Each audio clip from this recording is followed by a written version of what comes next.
There's a riot going on. Sly Stone. As we all know, Sly Stone is no longer with us. RIP. He passed about a week ago. And I think it's time to look back, as one does when a very popular artist dies. I look back on his music. And this album has been in my regular rotation for quite some time now. I watched the Sly Lives documentary on Hulu.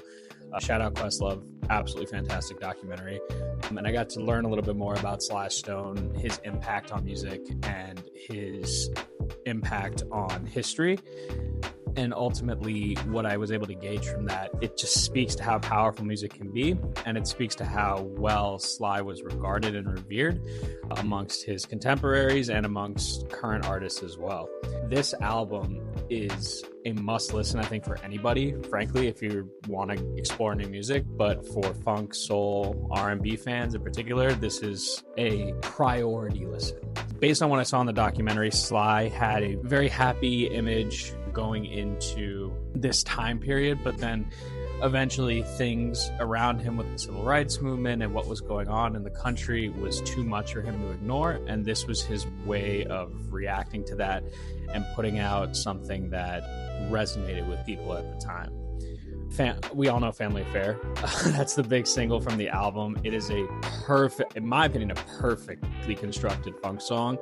Also a sad funk song. When you think funk music, you think happy, you think very escapist, and you just think you're having a good time. But this is one of those things where it's funky, it's groovy, but also it's a diabolic, depressing song about how two people can come from a part of life. One is just very curious about the world and wants to learn more about it. One wants to burn the world down. And the common factor here is that the surroundings, the family that raised them created this effect. It's a very powerful anthem for the civil rights movement and for funk music in general. What I really want to talk about is the song Time, which is the least streamed song on the album. What I really like about Time is that it's one of those songs that it separates itself from the rest of the albums, that it's a lot slower. It's a little bit more, I would say, generic in its lyricism. It's mainly about there's not enough time in the world. The passage of time goes very quickly, and ultimately you have to do what you can with the time that you have. But one thing that I like about it is the fact that it's a lot slower than the rest of the album.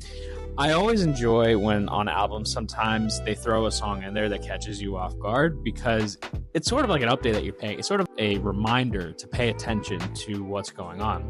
And I think Time is that song, because you're listening to a lot of the high octane grooves, you're listening to Sly's lyricism, and you're listening to the way he's floating on each of these songs, but then you forget just how good he can be if he slows it down and really gives you time to digest and feel yourself within those funky grooves. For anyone that's looking to spread their musical output, spread their wings, so to say, and explore either a new genre, a new album, highly recommend this one.